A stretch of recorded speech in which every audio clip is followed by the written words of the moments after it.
Soviet efforts to seal the borderline have made an already arduous journey even more difficult. Mountain passes between Afghanistan and Pakistan have been seeded with mines, and over the past 2 years, experienced Soviet commandos have staged ambushes along the trails used by the resistance. In addition, the depopulation of the countryside has meant that food for both men and animals has become scarce.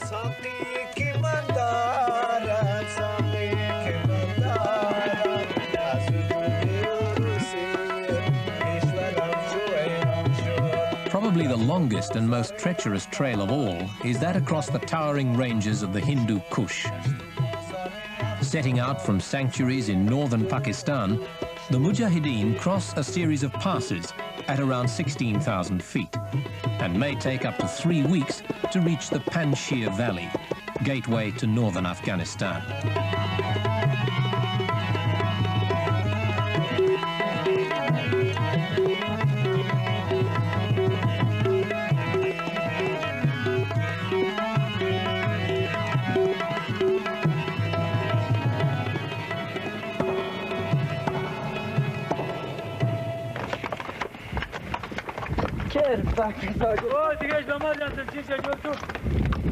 For the first half of the journey, the sheer difficulty of the terrain and shortage of food poses far greater problems than the enemy. Burdened with ammunition, mines, mortars and machine guns, many of the horses that set out never reach their destination. Broken legs and sheer exhaustion exact a steady toll.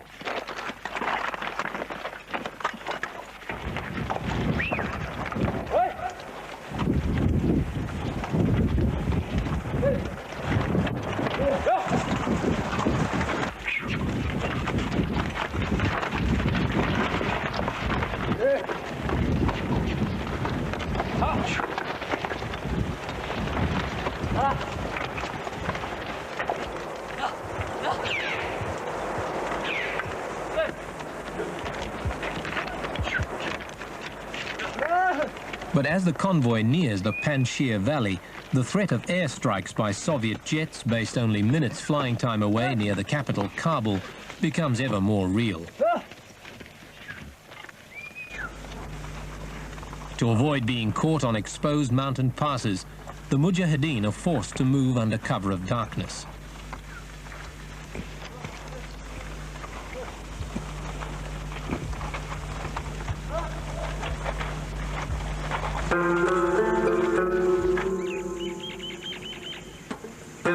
At the end of the journey is the Panjshir, a narrow 75-mile-long valley strategically situated close to both Kabul and the main highway north to the Soviet Union. Resistance in the Panjshir has emerged as perhaps the most effective in the country. In large measure, this has been due to the valley's commander, Ahmad Shah Massoud. Since the Soviet invasion of Christmas 1979, Massoud, a 33-year-old former engineering student, has established himself as one of the most popular guerrilla chiefs in Afghanistan, a figure whose reputation has spread far beyond the valley itself. Bismillahirrahmanirrahim. در سال 52 وقتی که داوود به کمک کمونیست‌ها به قدرت رسید، ما اون وقت خطر احساس کردیم که روز افغانستان در دامن کمونیست و مخصوصاً در دامن روسا سقوط کردنی است. Massoud's fears proved to be well-founded. In 1978, pro-Soviet army officers staged a bloody coup in which President Daoud was killed. The new Marxist regime embarked on a program of force-fed reform that triggered widespread revolt in the conservative and deeply religious countryside. In 1979, the Soviet Union intervened, and Soviet troops crossed the border. But it was too late to prevent a popular resistance from becoming a full-blown war of national liberation. مگر بازم بدبختانه در سال 53 دوباره کودتا افشا شد و من مجبور شدم که افغانستان را ترک کرده و به پاکستان مهاجر شدم. بدبختانه در زمان امین وقتی که فاجعه صورت گرفت دیگه امو وقت بود که ما تصمیم بازم گرفتیم که مبارزه خود شدیدتر بسازیم و فعالیت خود از ضد روس‌ها تندتر بسازیم تا خدا بخواهد که افغانستان دوباره آزاد بسازیم.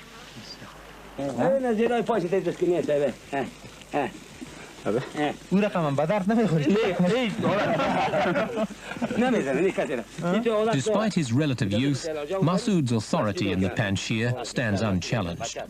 At the same time, his relationship with both his men and the people of the valley has remained informal, almost casual.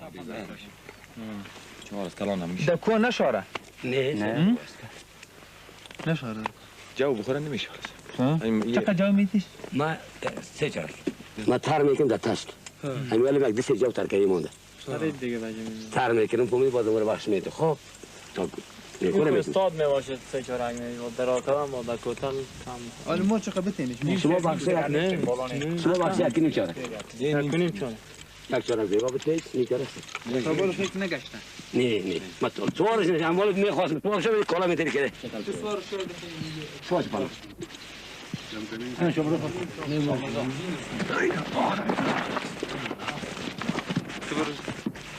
The organization that Massoud has built up in the valley is somewhere in the region of 7,000 men, a far larger force than the typical Afghan resistance commander might wield.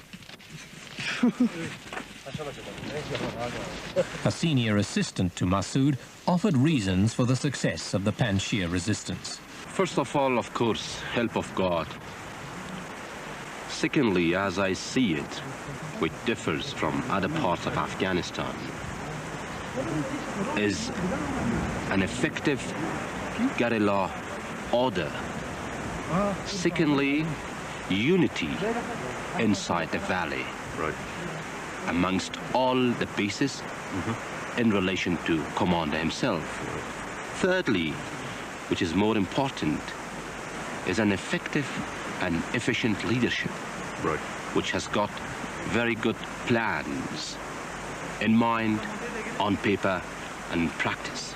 How much of this is a question of Panjshir and how much Massoud, the man?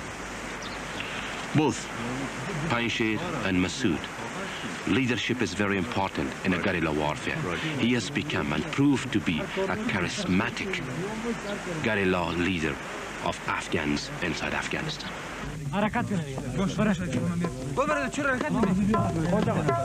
Massoud has organized a small number of Panjshiri guerrillas, probably around 500, into elite mobile companies.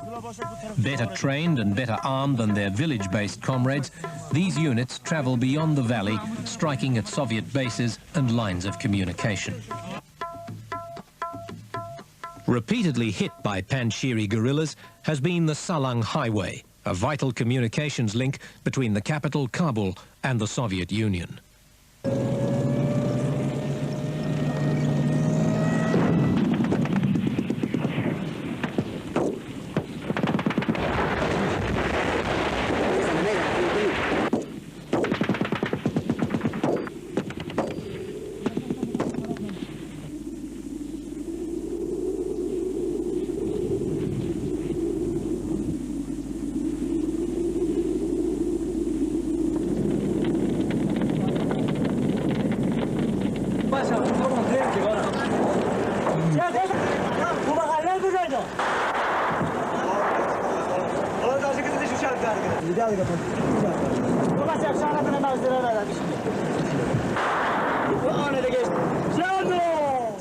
Now it is all but deserted. But the Mujahideen stayed, hiding in the mountains and side valleys, an existence not too difficult for a people already inured to hardship.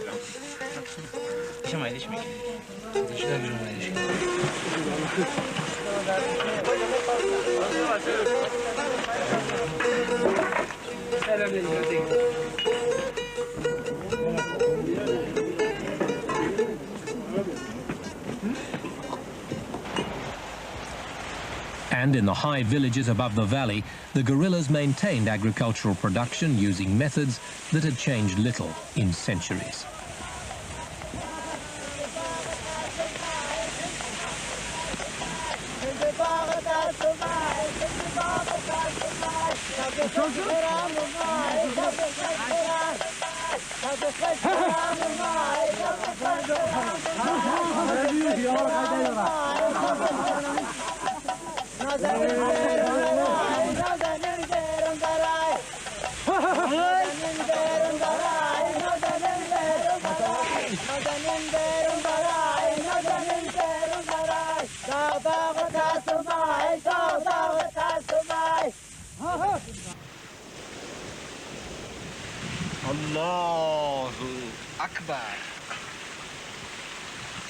In the Panjshir, as elsewhere in Afghanistan, Islam has played a basic role as a motivating force behind the resistance.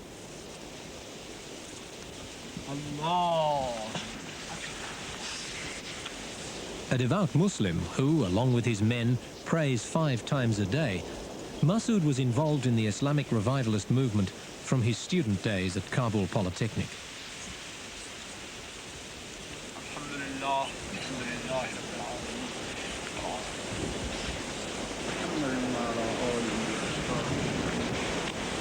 Despite the unifying force of Islam, this is still a country divided by chronic ethnic and political differences.